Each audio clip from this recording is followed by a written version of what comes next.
করেছেন, লাআনা রাসূলুল্লাহি সাল্লাল্লাহু আলাইহি ওয়াসাল্লাম আকিলার রিবা ওয়া মুকিলাহু ওয়া কাতিবাহু ওয়া শাহিদাইহি। যারা সুদ খায় এবং যারা সুদের টাকা দেয় এবং যারা এই সুদের কার্যকলাপগুলো লিখে রাখে এবং যে দুইজন সাক্ষী থাকে, এমন 4 শ্রেণীর ব্যক্তির উপর আল্লাহর নবী অভিসংবাদ করেছে। আল্লাহর নবী ডাক্তার বলেন, সুদের অনেকগুলো খারাপই আছে, অনেকগুলো গুণ আছে, তার মধ্যে একটা গুণ হলো একটা টাকা দিয়ে কেউ সুদ খায় তাহলে আপন মাকে সে বিবাহ করলো। আপন মাকে বিবাহ করা যেমন জঘন্য অপরাধ, এক টাকা সুদ খাওয়া যেমন জঘন্য অপরাধ। বলুন নাউজুবিল্লাহ। এত ভয়াবহ গুনাহ, এত ভয়াবহ শাস্তি, তারপরে সমাজের মানুষ বড় লোক হওয়ার জন্য সুদ খায়। কথা বলে ঠিক কিনা? বাড়ি বানানোর জন্য সুদ খায়, গাড়ি বানানোর জন্য সুদ খায়, ব্যাংক ব্যালেন্স করার জন্য সুদ খায়।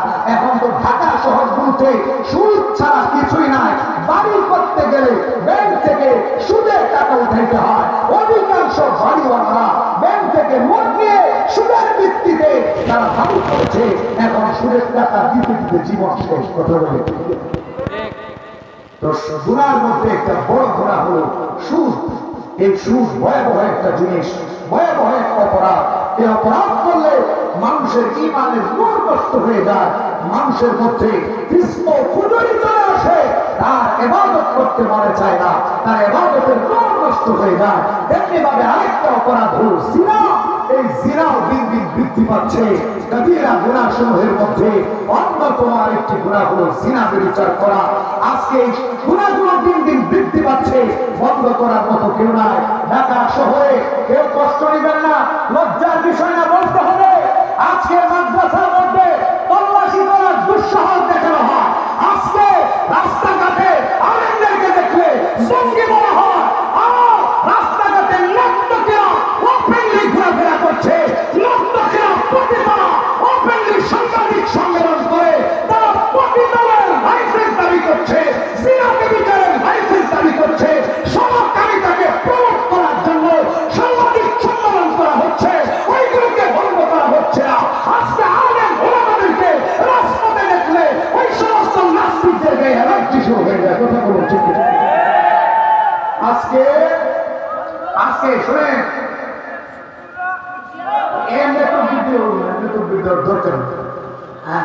দিয়ে ভালো করে দিবেন। কথা বলে ঠিক কিনা? ঘুম ভেঙে যায়, দিয়ে একদম গর্জন ছেড়ে হুঙ্কার ছেড়ে দিতে হবে, যেন সবার ঘুম ভেঙে যায় এবং নাস্তিক মুরতাদ থাকলে তারা যেন ভয় পায়, থরথর করে মাঠ কাঁপিয়ে দিতে হবে। কথা বলে ঠিক কিনা? বলছি না, আজকে ঢাকার অবস্থা জানেন কিনা জানি না। আজকে প্রথম আলু দিল্লির দালাল, ভারতের দালাল, প্রথম আলু আপনারা জানেন তো না? এই প্রথম একজন আলেম ছাত্র জনতা, মুসলিম তাওহীদি জনতা রাজপথে গিয়েছিল। পুলিশ, ওই দিল্লির দালাল পুলিশরা ওই ছাত্রদেরকে, আলেমদেরকে, মুসলিম তাওহীদি জনতাকে রক্তাক্ত করেছে, গুলিবিদ্ধ করেছে, টিয়ার শেল করেছে, আহত করেছে। আমরা তীব্র নিন্দা জানাই। কথা বলছি কিনা? দেশটা প্রথম আলো, এগুলো হলো নাস্তিক, এগুলো সব ঘোষিত নাস্তিক। ওরা গরু হত্যা মহাপাপ, গাড়ি হত্যা মহাপাপ, গরু জবাই করা যাবে না। যেমন ভারতে গরু জবাই করা নিষিদ্ধ, ওরা আমাদের দেশে গরু কোরবানি দেওয়া, গরু জবাই করা নিষিদ্ধ করতে চায়, কারণ ওরা ভারতের তারা। কথা বলুন ঠিক কিনা? আমরা সকলে মিলে ওই প্রথম আলোকে নিষিদ্ধ করবো ইনশাআল্লাহ। ওলামায়ে কেরাম যদি ডাকবে এই স্টার প্রথম আলো নাস্তিকদের মুখপাত্র, ভারতের দালাল, ওদেরকে নিষিদ্ধ করার জন্য রাজপথে ওলামায়ে কেরাম ডাকবে, ও মুসলমান আমরা রাজপথে ঝাঁপিয়ে পড়বো। কথা বলুন ঠিক কিনা? আল্লাহ পাক কবুল করুন সবাই বলে আমিন। বলছিলাম, আজকে প্রকাশ্যে জিনা ব্যভিচার হচ্ছে ঢাকা শহরে, পতিতালয়, আবাসিক হোটেলে নামে পতিতালয়। কয়েকদিন আগে সেনাবাহিনীরা তল্লাশি চালিয়ে উত্তরার একটা হোটেল থেকে 19 জন সুন্দরী রমণী তরুণীকে গ্রেফতার করেছে রাত 3টা বাজে। রাত 3টা বাজে একটা আবাসিক হোটেল থেকে 19 জন মেয়েকে গ্রেফতার করেছে। ওরা প্রতিটা হিসেবে কাজ করে, বলে নাউজুবিল্লাহ। সাতগুলো বড় লোকের মেয়ে, এরপরে বাংলাদেশটাকে নষ্ট করার জন্য এইভাবে 19 জন নয়, হাজার হাজার এরকম বাংলাদেশটাকে নষ্ট করার জন্য আবাসিক হোটেলের নামে পতিতালয় খুলে বসেছে, জিনা আড্ডাখানা খুলে বসেছে। আজকে ঢাকা শহরের বিভিন্ন পার্কগুলোতে দেখা যায় অসামাজিক কার্যকলাপ চলছে, বাধা দেওয়ার মতো কেউ নাই। হয়তো অনেকে সেখান থেকে টাকা খায়, সেই রিসিপ্টগুলো থেকে, সেই রিসোর্সগুলো থেকে, সেই পার্কগুলো থেকে হয়তো কোনো নেতা, হয়তো কোনো চাঁদাবাজি করে, এই জন্য এগুলো বন্ধ করা হচ্ছে না।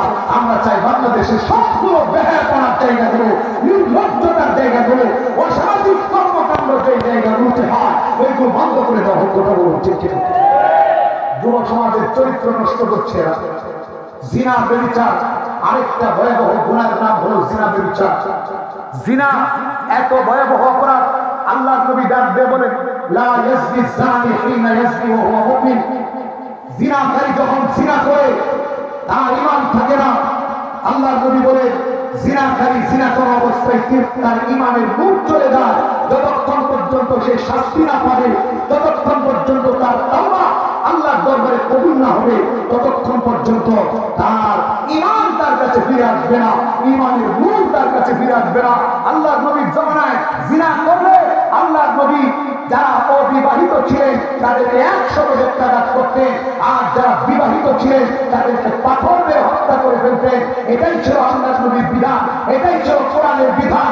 এইটা যদি আমাদের দেশে বাস্তবায়ন করা হয়, সৌদি আরবে এখনো বাস্তবায়ন আছে, আফগানিস্তানে এখনো বাস্তবায়ন হচ্ছে, আমাদের দেশে যদি এগুলো বাস্তবায়ন করা হতো, কোন লম্পট নারী নির্যাতন করতো না, জিনা ব্যভিচার করতো না।